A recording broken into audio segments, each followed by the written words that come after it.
Before Janeway and Picard, before Spock and Kirk, the Star Trek saga began. That is the current tagline on IMDb's entry for the show Enterprise. And I've done a little bit of Star Trek geeky talking before, so I'll have a link in the description box below to my previous episode about Star Trek fan films. If you haven't checked out online, there is some very cool stuff going on in terms of the Star Trek fan universe. There's also some weird legal stuff going on.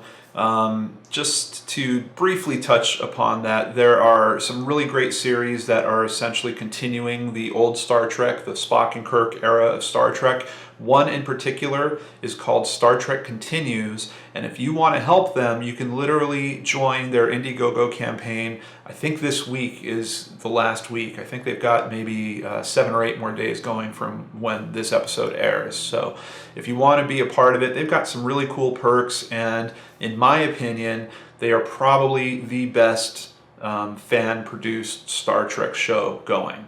The episodes look exactly like the old series. They've got some really good actors. They even have Grant Imahara from Mythbusters, if you know Grant's work. That dude has an amazing past, but this is just continuing his legacy of sci-fi awesomeness where he plays Sulu. But very good show. I really think you'll enjoy it. Check out their YouTube channel, Star Trek Continues. They've already got several episodes there. One of them even features a cast member from the old show. Actually, I think they have a few that feature cast members from the actual Star Trek series. Very, very cool stuff. But this is about Enterprise, and when Enterprise originally came out, I completely missed the boat with it. Just basically wrote it off. Voyager, I was kind of in the same thing. I was really young.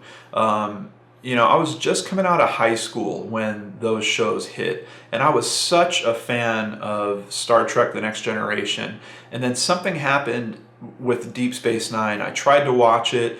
It just really didn't work for me, and I kind of lost interest. And that kind of broke me from watching the other Star Trek shows. Now, with the awesomeness of Netflix, I've been able to go back and kind of relearn about these shows, and in some cases maybe even love these shows that I previously didn't watch. So I have now finished all of Star Trek Enterprise. I still have to say, the song for that show, I know this was a controversial subject in my last video, I never got to like that song. And some people mentioned, hey look, this was the 9/11 era, some people thought this song was appropriate.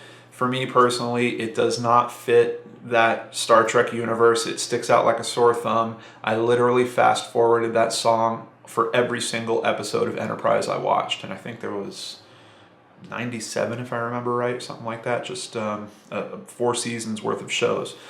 But the episodes, for me, they went through this weird arc. When it first started, I was not a fan of Scott Bakula. And I love Scott Bakula from Quantum Leap, but I did not like Jonathan Archer. I didn't like the character, but I really didn't like the way that he was portraying the character either. He was playing this very likable, kind of soft-handed, nice guy.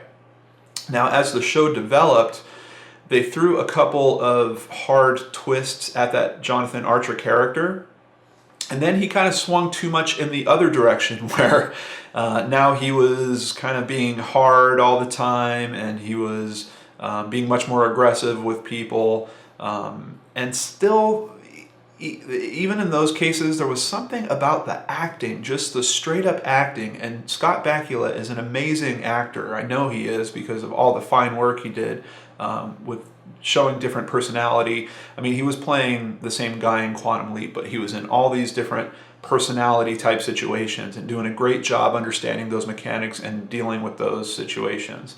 But in this show, there's just something about his acting that felt very fringe. It was very contrived, and it just did not feel very natural to me. I still think that they might have done a little bit better with that show if they picked a different captain. However, in terms of the writing of the show, it went through this weird thing where the very beginning felt a little jumbled, didn't really feel like a Star Trek universe. Even the set design looked more like something from Alien. But I kind of was able to grow with that, and by the end of the series, I kind of liked it. Like now, looking back on it, I like that the set design looks different from the other Star Trek shows. You know, particularly Next Generation and Voyager, and I'd even throw in Deep Space Nine. The architecture of how everything was built and designed, and how the panel pads looked and everything was all very similar. Now, of course, those all happened in a much closer time frame than we're talking about with, you know, this version of Enterprise being so far before everything else. But the set design really kind of grew on me as the series went on. Season 1, I was kind of okay with. It was good enough for me to keep watching. Season 2, I believe it was Season 2, they started kind of escalating things a little bit. Episode writing became a little bit better. But it was still going on this kind of track of, hey, this is what the Star Trek shows are like, right? And then Season 3, they did this radical shift where all of a sudden they kind of threw the crew out into a whole different area of space, and they were literally messing with the science of space and physics and everything. I mean, everything was up in the air. Rules were being completely rewritten. And at the beginning of that season, I was so excited because of how they were handling this. I mean, that is really what Star Trek was always about for me, is bringing up new concepts and then running those concepts through the filter of humanity and seeing where we come out on the other side. So for them to go into this new area of space where literally the laws of science are not the same as they used to be was brilliant. The first half of the third season, I think, is my favorite part of the entire series, except for maybe the finale. It was just so strong, very well written. You felt like anything could happen, but then it all of a sudden, I almost want to say like it became lazy. Everything kind of pushed back towards those stereotypical formulas, and I really noticed it. It's almost like a split. Right in the middle of that third season, it goes from being really interesting,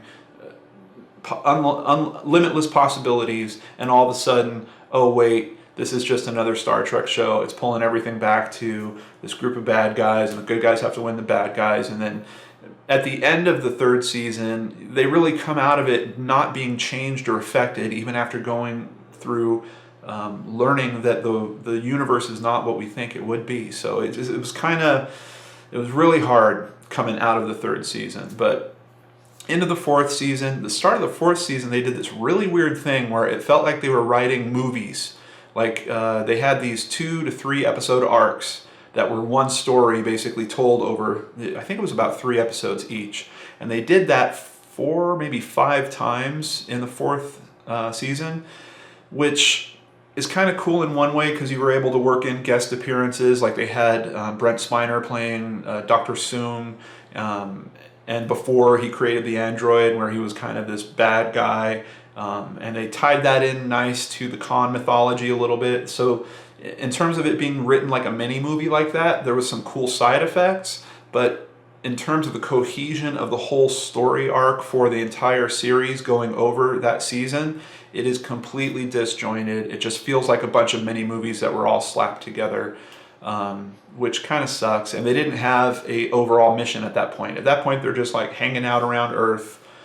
They're not in any far reaches of space. They're not really exploring. They're kind of on maintenance duty, it kind of feels like, for the beginning of that fourth season. But pushing through all that, you get some really cool episodes. They had Peter Weller pop up towards the end of the season in another one of those 3 story mini-movie arcs.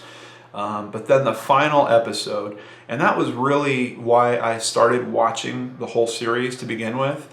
I read somewhere online that Brent Spiner was going to pop up in the final episode, and I thought it would be that he would show up in like his full Data makeup and all that. Spoilers here, just minor spoiler alert. If you don't want me to ruin the last episode for you, you should probably jump out of the video now. But by the time you get to that last episode, it's just a voiceover that Brent Spiner does. However, they cameo a pretty good section of the Next Generation. They have Riker, they have Troy, they've rebuilt some of the sets that we know and love from the Next Generation. I was very pleasantly surprised, and they answered this really quirky question that maybe some people didn't care to have answered, but it was bugging me. There was this weird thing that I noticed from the very start of Enterprise all the way through, and that was how important it was for them to have scenes with people eating. And it almost drove me crazy. I was like, on what other Star Trek do you have people that are so regularly, hey, come on over for dinner. Yeah, we're going to go to the captain's quarters for dinner. Hey, we're all going to sit around and have dinner. They were mentioning it so often, and then all of a sudden, they had a character that they would refer to simply as Chef. Guy wasn't important enough to actually have a name. He just had the title of Chef, and that was his name. They even talked about it like, oh yeah, Chef made this for you. They showed the body of Chef in one episode, somewhere in the middle of the series. They literally just had like his legs in a white tunic, like walking by. But at the very end of the whole series, they did this cool thing where Riker was going into a holodeck program on the Enterprise D, I would assume, and reliving some of Jonathan Archer's memories. And for some of those scenes he was reenacting in the holodeck, they had him be the chef. So we finally got to put a face to it, and of course the face of Jonathan Frakes is what a fan like me wants to see. We don't know what the real chef looked like, but I thought that was kind of a cool side writing mechanic that paid off this overarching, almost like a joke that was going on through the whole series. The chef character that's always talked about and never seen, and at the end you get to have Riker fill in those shoes. And they also wrote in that the chef was a bit more important than we all knew, that he was a bit more like a ship's counselor, which I thought was some pretty clever writing. I really, really enjoyed the last episode. As a matter of fact, if you got into the series at any point and fell out, I really highly recommend that you jump onto Netflix. Try to pick it back up if you can, but even if you don't, dive right in for that last episode and just enjoy it. It is really, even in the structure of it, it feels like an episode of The Next Generation. It's much more like an episode of The Next Generation than an episode of Enterprise. And that's one thing that left me feeling a little weird by the end of it, was I didn't feel like there was a good conclusion to the actual Enterprise storyline. It was a great ending episode, but it had focused so much on The Next Generation in terms of the origin of that story that I felt a little cheated, just in terms of wanting to know where Archer truly wound up, or what happened with the crew. It was really, really enjoyable. I'm happy I stuck it out. And right now I'm in the middle of Voyager. I finally went back and rediscovered that show. Really enjoying some of those episodes. There's some other ones where I'm kind of like, oh man. And some of the acting, whoo!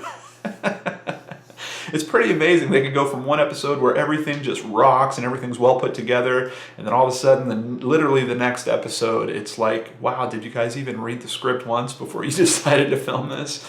But in any case, I'm really enjoying it, and it's very cool that we're in a time where we can do this. I mean, 20 years ago, maybe you would have been able to buy a bunch of DVD sets and try to do a binge watching session, but it's so much different now with having Netflix and Roku's and stuff like that, and just watching it on my cell phone. I literally watched the finale on my cell phone when I was staying over at a friend's house.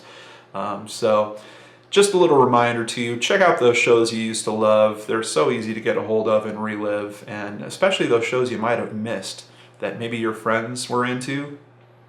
There's no time like the present to get back in and check those out. I hope you enjoyed this. Thank you so much for joining me on this episode of the Geek Corner, and I will catch you next time. I hope you have a great week. A great week. Let me spit it out. Take care, everyone. I'll catch you on the next show on the Geek Dorks channel.